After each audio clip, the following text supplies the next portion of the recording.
I was standing at the head table in my wedding dress, bouquets still in my hands, when my sister leaned into that microphone and smiled like she was doing me a favor.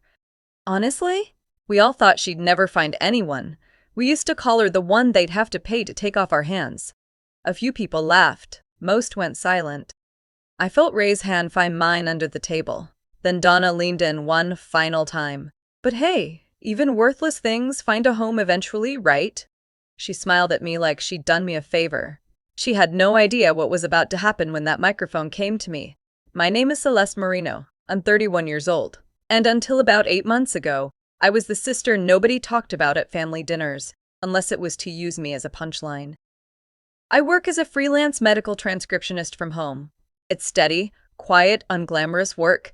I sit at my desk, I listen carefully, and I write down exactly what people say, every word, every pause. Turns out that skill would matter more than I ever expected. I'm the middle child. Donna is older, louder, and has always been the one the family pointed to with pride. Her corporate title, her curated life, her perfectly timed announcements. Then there's my younger brother, who the family simply adored without needing a reason. And then there was me. I was the one who drove my mother to her medical appointments, the one who handled the insurance forms, the renewal paperwork, the quiet emergencies nobody else wanted to deal with. I was the one who showed up, every single time. And I kept records of it because that's just how my mind works. I wasn't the one they bragged about. I didn't have Donna's title or her highlight reel. But I was there. Consistently. Reliably. Invisibly there. I want to tell you about Ray. He is kind in a way that doesn't announce itself. He's steady. He remembers things. He notices when you're carrying something heavy and doesn't wait to be asked before he helps. My family never thought he was enough, which said everything about them and nothing about him, considering they had never once supported me themselves. I thought my wedding day would finally be the one day they couldn't take from me. I was wrong. And then I was right. If you've ever been the person who does the most and gets treated like you matter the least, I need you to stay right here. This one is for you. Subscribe so you don't miss how this ends, because it ends in the best possible way. Have you ever had someone use your happiest moment to make themselves feel bigger? Drop a "you-ets" in the comments right now. Click like before we go further. Let's see how many of us have been the Celeste in our family. 6 weeks before the wedding, my mother hosted a family dinner to celebrate my engagement. I drove there hopeful. I told myself this was finally my moment. I wore the earrings Ray had given me. I smiled the whole way there. Within 20 minutes, Donna had announced her promotion. The conversation shifted. It always shifted. I watched people nod and toast to her, and I counted the minutes before someone remembered why we were all supposedly there. But the real wound came from the kitchen. I had gone to get a glass of water, and I stopped just behind the open pantry door when I heard Donna's voice, low and casual, talking to our aunt. Ray's fine, I guess. But honestly, Celeste is lucky someone said yes. She was never the one they expected much from. I stood there for 3 full seconds. Then I stepped out. Donna saw me. Her expression didn't collapse the way you might expect. She just tilted her head. Oh, come on, you know I'm joking. Don't make it weird on your own night. On my own night. Right. 3 days later, I found out Donna had gone to our mother and quietly lobbied to reduce the family's contribution to my wedding budget, redirecting part of it to cover her travel costs to attend. My mother had agreed. Nobody told me. I called my mother, calm as I could manage. Mom, that was supposed to help pay for the catering deposit. She sighed. Donna needed it more right now. You know how to make things work, Celeste. You always figure it out. I let that sit. And then I called the venue to sort the deposit issue. That's when the coordinator mentioned, almost in passing, that someone named Donna had already called. She had introduced herself as the family coordinator and had quietly requested to give the official welcome toast at the reception. The coordinator had assumed it was approved. It wasn't. I hung up the phone. The apartment was quiet. I could hear the hum of my laptop fan and the faint sound of traffic outside. I sat with it for a moment. Then I opened a new document. I didn't cry. I started thinking. The first betrayal came through a text message. One of my closest friends, a woman I had known since my mid-20s, sent me a confused, soft-hearted message asking if everything was okay with the venue, because she'd gotten a call suggesting there might be a capacity issue with her invitation. My stomach dropped.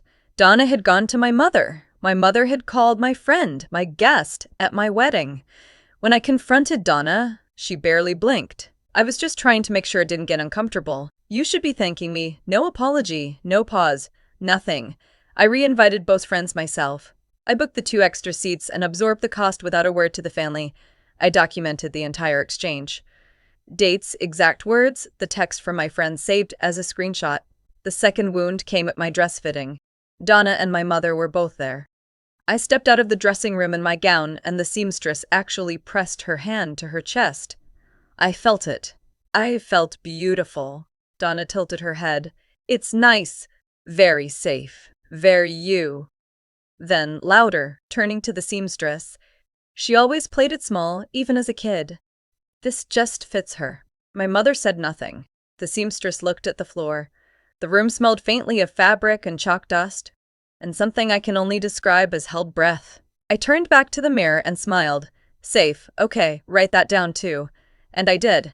I had been keeping a running document for weeks by then, not because I planned anything specific. Something quieter than a plan, more like an instinct, told me I would need it. The third moment came at the rehearsal dinner. Donna gave a short toast. On the surface, it sounded warm, but underneath it was laced with carefully placed condescension, references to me finally coming into my own. A joke about how Ray must have a lot of patience. Ray's family looked uncomfortable. A few of my friends exchanged a glance across the table. Under the table, Ray found my hand. You don't have to let this keep happening, he whispered. I whispered back, I know. I'm not going to. For the first time, I wasn't swallowing it. I was saving it. Every word Donna said out loud was something she'd forget, she said. I wasn't going to forget. What they didn't know was that I'd been quietly building a file, not out of spite, out of survival. Dates, quotes, screenshots, voicemails, a paper trail of every time I was dismissed, redirected, or talked over. My transcription work had trained me to do this without thinking. I listen. I document. I don't miss a word. There was one recording in particular, a voice memo on my phone that I had accidentally left running during a family call 3 weeks before the wedding. In it, clear as anything, I heard Donna's voice saying, Celeste doesn't really need the support. She's used to doing everything herself. Let's just let her. I had also, quietly, reached out to the family's longtime accountant. He had handled my late grandmother's estate. I had some specific questions about a property promise my grandmother made to me years ago. A promise the family had never once mentioned since she passed. I had always assumed it was informal. I was beginning to wonder if it was more than that. I didn't know exactly when I'd use any of it, but I knew the moment would come, and I was going to be ready. 2 weeks before the wedding, a man named Gerald called me. He was my late grandmother's estate attorney, semi-retired now, and he had heard through a family acquaintance that I was getting married. He called to congratulate me. We talked for a few minutes, easy and warm, and then almost without planning to, I mentioned the property situation. Gerald went quiet. A long, deliberate quiet.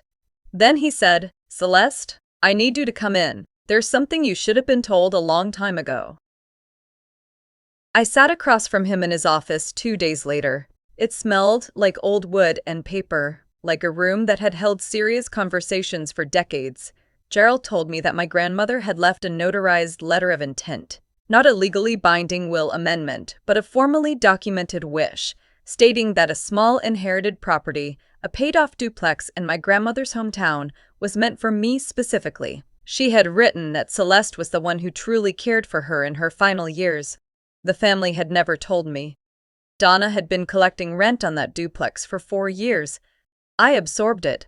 I didn't raise my voice. I asked Gerald what my options were. He told me slowly and clearly. I took notes. Meanwhile, back at home, the family grew louder and more confident. Donna had begun telling extended relatives that she had organized most of the wedding details. She had positioned herself as the event's center of gravity. Ray watched all of it. The night before the wedding, he sat across from me at our kitchen table, hands folded, steady as always. Whatever you're planning, he said, I'm with you, all the way. I smiled at him. I just need one microphone and about 3 minutes. The next morning, the family arrived at the venue relaxed, laughing, completely unbothered. They had no idea what I was holding. The reception was everything I had built, on my own budget, with my own choices. The flowers, the lighting, the music, every detail was mine.